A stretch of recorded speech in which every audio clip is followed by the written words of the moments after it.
কেউ যদি হত্যাকাণ্ড করে তাকে কোনো দল, রাষ্ট্র বা রাষ্ট্রপতি ক্ষমা করতে পারে কিনা, ইসলামের দৃষ্টিতে ক্ষমা করার অধিকার কার? যদি হত্যাকাণ্ডের মতো অপরাধ হয় তাহলে নিহত ব্যক্তির পরিবারের সদস্যরা তারা চাইলে খুনিকে মাফ করতে পারেন। ইসলাম শরিয়া দৃষ্টিকোণ থেকে তারা ছাড়া অন্য কোনো ব্যক্তি, এমনকি রাষ্ট্রপতিও যদি চান ক্ষমা করতে পারেন না, বিচারক যদি চান তিনি ক্ষমা করতে পারেন না। এটা হলো ইসলামী শরিয়ার বিধানের কথা আমি বলছি।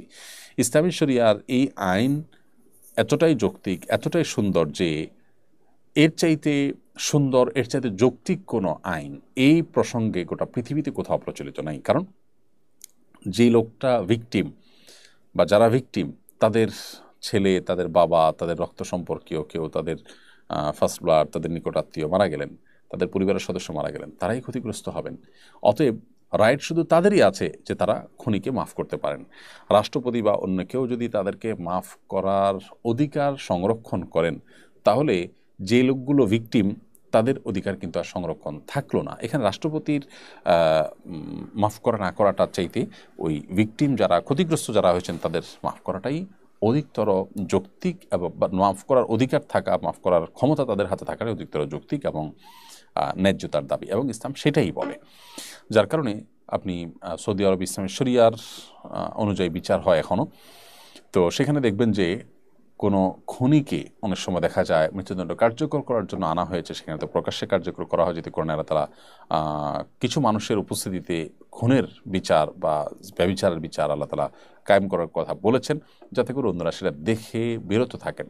সেজন্য তো এরকম পরিস্থিতি দেখা যায় যে নিহত ব্যক্তির পরিবাররা ঠিক শেষ মোমেন্টে এসে খুনিকে ক্ষমা করে দেয় এবং খুনি তার জীবনকে পরিবর্তন করে নেয়।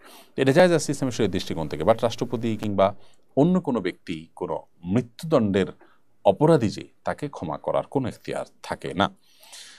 আর নিহত ব্যক্তির পরিবার, যারা ভিকটিম, যারা ক্ষতিগ্রস্ত হয়েছেন, তারা যদি ক্ষমা করেন এবং মনে হয় যে ক্ষমা করলে লোকটা তওবা করবে, জীবন পরিবর্তন হবে, তো ডেফিনেটলি আল্লাহ তাআলার কাছে তারা সওয়াব পাবেন। কারণ ক্ষমা, এটার বিনিময় অনেক বেশি। আল্লাহ সুবহানাহু ওয়া তাআলা নিজে ক্ষমাকে ভালোবাসেন এবং ক্ষমাকারীকে আল্লাহ তাআলা ভালোবাসেন। সেই জায়গা থেকে ক্ষমা আর এই পথে তারা গেলে আল্লাহ তাআলার কাছে সওয়াব পাবেন, রিওয়ার্ড পাবেন, বিনিময় পাবেন। আর যদি মনে হয় যে না, ক্ষমা করলে এর পরিবর্তন হবে না, বরং এ আরও বেশি অবাধ্য হয়ে পড়বে, আরও বেশি হঠকারী হয়ে উঠবে, তখন তাকে ক্ষমা না করে বরং তার শাস্তি কার্যকর করাটা উত্তম। এটা নির্ভর করে পরিস্থিতির উপরে, এবং এটা করতে পারেন একমাত্র যিনি হত্যাকাণ্ডের শিকার ব্যক্তি, তার পরিবারের লোকজন। এটা হলো হত্যাকাণ্ডের ক্ষেত্রে শুধুমাত্র। অন্যান্য ক্ষেত্রে বা যে কোনো বিষয়ের ক্ষেত্রে ক্ষমা করার গুণটাকে আল্লাহ তাআলা পছন্দ করেন, এটা আমাদের মাথায় রাখতে হবে।